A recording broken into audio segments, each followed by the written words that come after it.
Good morning. This is KELOLAND on the go with all you need to know in news and weather as you start your day.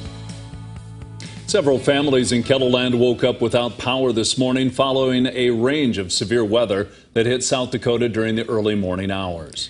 According to the South Dakota Rural Electric Association outage map, Hawken, Lyman, and Jackson counties had hundreds of people without power. We're also getting reports of outages around Roscoe, South Dakota. We're also starting to see the damage from storms overnight. Jill sent us this picture of a tree that was pulled up by its roots in Frederick, South Dakota, about 30 miles north of Aberdeen. If you have a picture of the storms, hail, or damage from overnight, send them to ushare@keloland.com or share them with us on Facebook and Twitter. And with some storms behind us, what does today bring? Let's find out with meteorologist Brian Karstens. Brian? Yeah, well, in its wake, it looks like the weather a little quieter today, but certainly a lot of cleanup going on today from some of these storms. Let me take you to the maps. This is just kind of the overall picture from the overnight. Every dot on the screen represents either a damage report or hail report or some sort of severe weather. And a lot of this started around Hot Springs last night. Came in there down in Fall River County. We had a lot of big hail around Hot Springs. Some of it 2 inches in diameter, some of it 4 inches in diameter. What does that mean? That's up to close to softball-size hail. So really rough stuff out there. Dakota had a lot of wind and hail, too, overnight. Tennis ball size, and then the storm went through Pierre. Eventually ended up close to Aberdeen. Now, Roscoe to just north of Watonka up to Frederick. That seems to be the worst of it that we're hearing. Grain bins, some areas are down. The wind speeds are every bit of 70 to 90. And power poles snapped and trees uprooted. So, again, that's kind of the big story there. What's next? Well, could see some more severe weather tonight. Southeast KELOLAND on that one. And we'll detail the forecast in just a few minutes. Thank you, Brian. Jason Ravnsborg will not seek the Republican nomination for South Dakota Attorney General. That decision was disclosed Friday. Ravnsborg is currently suspended as Attorney General through the completion of the state Senate's impeachment trial. David Natvig, who is the director for the State Division of Criminal Investigation, and former Attorney General Marty Jackley are both seeking the Republican nomination at the state convention next week. In the wake of the events in Idaho, Sioux Falls Pride says it is ramping up security for its parade and festival on Saturday. Last weekend, a group of men, including 2 from Sioux Falls, were arrested by police in Idaho. They're believed to be part of a white supremacist group known as the Patriot Front. Authorities believe they were planning to start a riot at a nearby Pride celebration. We have people travel from all over the state to come to our festival, and we want to make sure that no matter what people identify as, they feel like they can be at Pride and be who they are. Some of the increased safety measures include additional hired security at the festival and briefing volunteers on how to contact them. Sioux Falls Police will also have officers assigned to the downtown events. Patriot Front is not the only extremist organization with ties to South Dakota, as several such groups are known to have a presence in the state. These groups include the Proud Boys, 3 Percenters, Oath Keepers, and more. All of them spread dangerous rhetoric tied to real-world violence. You can learn more about these groups and their activity in South Dakota in this KELOLAND.com original report by Jacob Newton, online now. It's been more than 2 weeks since someone dumped hundreds of dead carp on private property near Lake Ponset. Hamlin County Wildlife Conservation Officer Logan Hammer says he's looking for any information on the incident. Officials believe the dead carp were caught while bow fishing. An award is available for anyone with information leading to an arrest. Hammer says people should have a plan on what to do with the dead fish before heading out to the lake.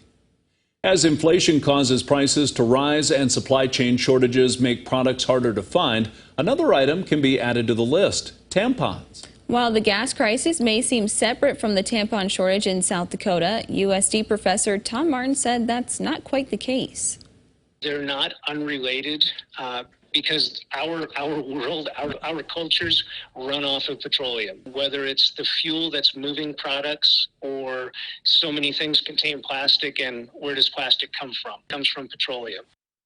Digital reporter Jasmine Jackson breaks down how the gas crisis is impacting the tampon shortage and where you can find the product in this KELOLAND.com original. There will soon be a new way for students in the Sioux Falls School District to rock out. The district is partnering with Pepper Entertainment to offer a guitar class at all 4 high schools. The new course was announced this spring. 145 students are already enrolled. Pepper will work to secure school visits from professional musicians who are in Sioux Falls for their performances. Local food trucks and a musician are kicking off summer celebrations in Brookings at the Agricultural Heritage Museum. The Summertime Food Trucks and Fun event is a way to bring the local community together. This event is happening 4 times throughout the summer. You can find the complete schedule of this event right here on KELOLAND.com. This week's heat will likely have people heading to the pool. That includes a more unique public pool in Edgemont in western South Dakota. About 40 years ago, the city bought a motel pool. It's been operated as a public pool since then. The YMCA manages it and provides other summer activities for kids. That's a look at some of our top stories. Now let's get one last look at your weather with meteorologist Brian Karstens. Brian? All right, weather it is, and you see the winds here this morning have been pretty gusty behind the storms that came through last night. Obviously, still a lot to come in here as far as the damage reports, but Roscoe, I mentioned Leota and spots in the northeast, especially just north of Aberdeen toward Frederick, too. A lot of issues there. Next round of storms, well, there it is. Northwest Iowa, northeast Nebraska is probably the worst of it. I would say probably tonight not as severe as what happened last night, but there's still going to be some severe weather around, and some hail could accompany those things. This is how Futurecast plays out. You can see the hourly temperatures there today, a lot cooler in Rapid City. Even the hourly numbers are not even near 70s, so it's going to be much cooler there. Sioux Falls is still in the upper 80s. We're forecasting tonight these thunderstorms rolling up from northeast Nebraska, so Sioux Falls will probably get rain out of that. Thunderstorms, those kind of things, but the amount of severe weather, we're hopeful that it'll be a little more contained. But still, it's June and we have to watch the weather.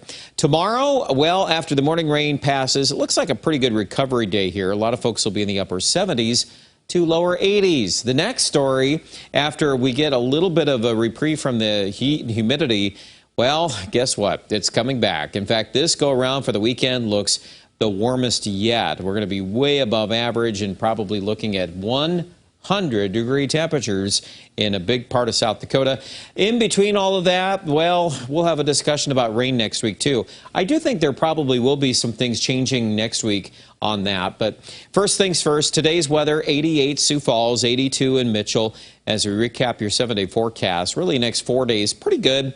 A lot of 80s.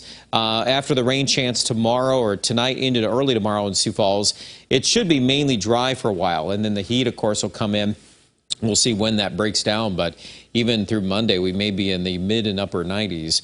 Aberdeen, I wouldn't say, well, at least at this point, all odds are we're going to be hot there too. So, yep, it's not just one corner of KELOLAND. This is widespread heat and over 100 degrees in Pierce starting Saturday through Monday. We'll see if we get some storms at the very tail end of the 7-day forecast next week. And you can see Rapid City even sharing in on the heat with 90s by Friday. All right, check out details. We've got a recap of the storms from last night and more information about this developing heat online at KELOLAND.com.